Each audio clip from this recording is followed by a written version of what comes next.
तो चलिए बच्चों, आप सभी का स्वागत है गुरु कृपा क्लासेस में। तो बच्चों आज हम जो चैप्टर था हमारा 5.1, ठीक है, जो प्रीवियस 2 क्लासेस में हमने उसके इंट्रोडक्शन पार्ट के बारे में पढ़ा, जो इक्लिड्स ने हमें एक्सियम्स दी थी या पोस्टुलेट्स दिए थे, ठीक है ना, उसके बारे में पढ़ा था। आज हम क्या करेंगे, ये जो चैप्टर है हमारे पास ज्योमेट्री ऑफ इक्लिड्स वाला, ठीक है, उसके जो एक्सरसाइज है हमारे पास, ठीक है। बस यहाँ से क्वेश्चन नहीं आता था पहले, बस MCQs ही आता था, बट पिछले बार HP बोर्ड में क्वेश्चन आया था यहाँ से, ठीक है। तो हम क्या करेंगे, मोटा मोटा इसको देख लेंगे, ठीक है। तो ठीक है, तो पहला पार्ट पूछ रहा है आप लोगों को, only one line can pass through a single point, true या फॉल्स?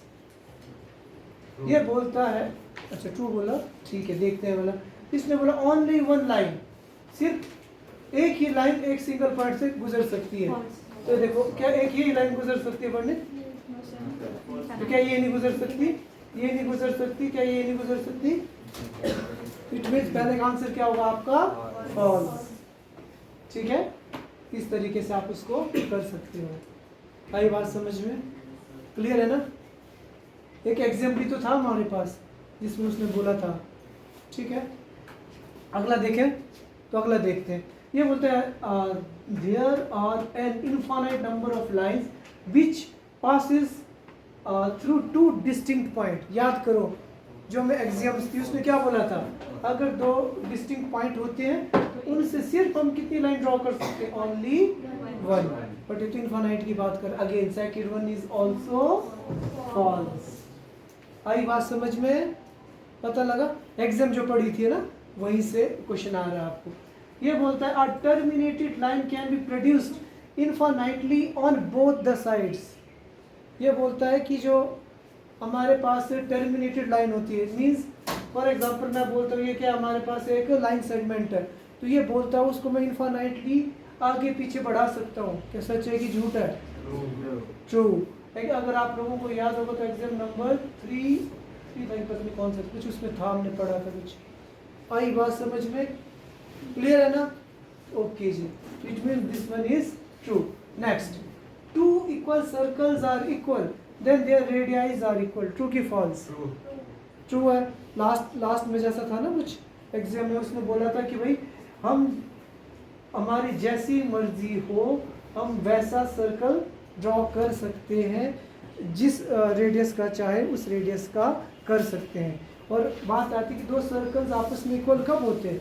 तब इक्वल होंगे जब उनका रेडियस क्या होगा बच्चों, आपस में इक्वल होगा। अगर ये 5 सेंटीमीटर है, ये 5 सेंटीमीटर है, तो जब हम सर्कल ड्रॉ करते तो हम क्या करते, कंपास को 5 सेंटीमीटर खोलेंगे और एक सर्कल राउंड करेंगे, है ना?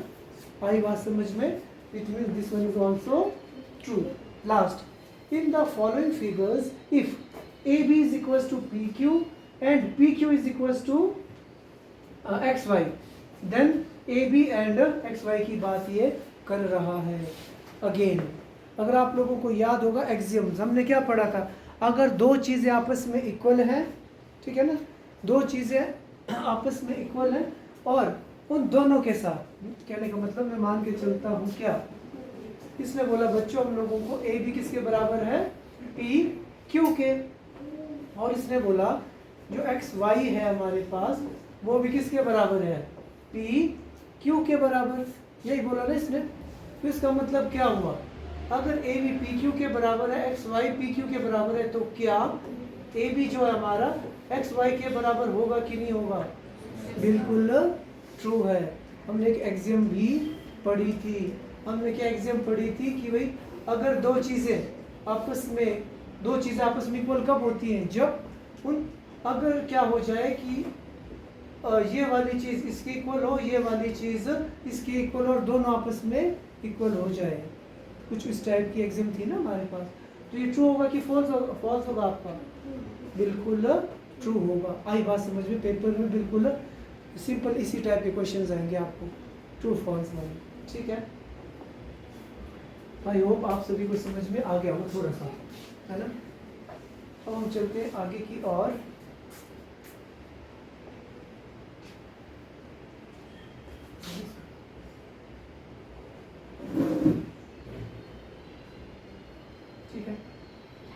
तो चलिए जी हम चलते हैं क्वेश्चन नंबर 2, ठीक है। क्वेश्चन नंबर 2, अब ध्यान से देखना सबने, ठीक है। तो सबसे पहले क्या बोलता है हम लोगों को, ये बोलते हैं हम लोगों को पहली लाइन पैरेलल लाइंस। तो बताइए बच्चों पैरेलल लाइंस क्या होती है, याद है किसी को? हमने पढ़ा था कि पैरेलल लाइंस क्या होती हैं। दो लाइंस को हम पैरेलल कब बोलते हैं, एक शायद हमने डेफिनेशन भी पढ़ी थी। तो हम लोगों ने बोला था कि अगर दो स्ट्रेट लाइंस है हमारे पास, ठीक है, और अगर उनके बीच का डिस्टेंस परपेंडिकुलर डिस्टेंस जो है हर जगह क्या हो जाए, सेम आ जाए, ठीक है, तो हम उस पर्टिकुलर लाइन को क्या बोलते हैं, पैरेलल लाइंस। आई बात समझ में कि नहीं आई? पता लगा आप सबको कि नहीं लगा? यहाँ पर नहीं लगा तो मतलब कहने का मतलब ये हुआ ना कि पैरेलल लाइंस क्या होती है, कोई भी दो स्ट्रेट लाइंस अगर किसी भी पॉइंट पर उनके बीच का अगर मैं डिस्टेंस चेक करूं तो हर जगह वो डिस्टेंस क्या होगा, सेम होगा। मतलब अगर यहाँ पे ये 5 सेंटीमीटर है तो यहाँ पे भी क्या होगा 5 सेंटीमीटर, यहाँ पे भी क्या होगा 5 centimetre. Then that particular straight lines are called parallel lines. आई बात समझ में? तो देखो अगर ऐसा हो जाए कि भाई ऐसा मान के चलते यहाँ पे तो क्या है, ये 5 है, यहाँ पे क्या हो गई, चलो यहाँ पे भी 5, यहाँ पे क्या हो गई 3, तो क्या ये पैरेलल लाइंस होंगी? तब ये पैरेलल लाइंस नहीं होंगी। आई बात समझ में? And second one are perpendicular line. अब इसके बाद ये पूछ रहा है कि भाई जो हमारे पास परपेंडिकुलर लाइंस होती है वो कौन सी होती है, ठीक है। अब परपेंडिकुलर लाइंस का मतलब क्या बोला था, अगर स्ट्रेट लाइन पर कोई भी लाइन इंसिडेंट करती है या फॉल करती है और कितने डिग्री का एंगल बनाए अगर वो लाइन 90 डिग्री का, तो हम बोलते हैं कि ये दोनों लाइंस के आपस में परपेंडिकुलर है। आई बात समझ में कि भाई अगर कोई लाइन स्ट्रेट हो उसके ऊपर कोई दूसरी लाइन फॉल कर रही है और वो कितने डिग्री का एंगल बना रही है आपका 90 डिग्री का, then particular line is called perpendicular lines. उसके बाद आता है सब कुछ आप लोगों को, बस मैं ब्रीफ कर रहा हूँ ना, वैसे आता तो नहीं है पेपर में बट हम स्टिल देख रहे हैं इसको। उसके बाद बोलता है ये लाइन सेगमेंट। अब लाइन सेगमेंट का मतलब क्या हुआ, अगर कभी भी अब देखो ध्यान से आप लोगों ने एक लाइन कुछ एक हम ऐसा लिखते हैं, ठीक है, एक हम ऐसा लिखते हैं कुछ और एक हम ऐसा लिखते हैं, तीनों में क्या डिफरेंस है? ये जो नीचे लिखी ना मैंने, एक एरो लगाया और एक डॉट लगाया, इसको हम बोलते हैं रे। ठीक है, हमारे पास एक रे कि हिंदी में बोलते किरण। तो इसका मतलब क्या हुआ, मुझे पता है ये लाइन यहाँ से शुरू होती है, खत्म कहाँ होती पता नहीं, चली हुई है कंटिन्यूटी में। आई बात समझ में? तो इसको हम बोलते हैं रे। और लाइन का मतलब क्या हुआ, ये हुई हमारी लाइन जिसके स्टार्टिंग और एंड का मुझे पता नहीं, कहीं को भी ये जा सकती है, उसको बोलते हैं लाइन। और तीसरी क्या है, लाइन सेगमेंट। लाइन सेगमेंट का मतलब होता है ये वाला जिसमें हमें जिस लाइन की स्टार्टिंग पॉइंट और एंड पॉइंट का मुझे पता हो, तो उसको हम क्या बोल देंगे, आपकी लाइन सेगमेंट। आई बात समझ में कि नहीं आई? क्लियर है बात? रे का मतलब क्या हुआ, जिसके स्टार्टिंग का मुझे पता है एंड का नहीं पता, ठीक है, वो हो गई रे। उसके बाद लाइन सेगमेंट में जिसकी स्टार्टिंग का भी मुझे पता है और एंड का भी पता है। जैसे बोलते हैं ना, draw a line segment of 5 centimetre, तो उसका मतलब क्या हुआ, 5 सेंटीमीटर की लाइन ड्रॉ करनी, फिर मुझे पता है ये 0 यहाँ से शुरू और 5 वहाँ पे खत्म हुआ, ठीक है।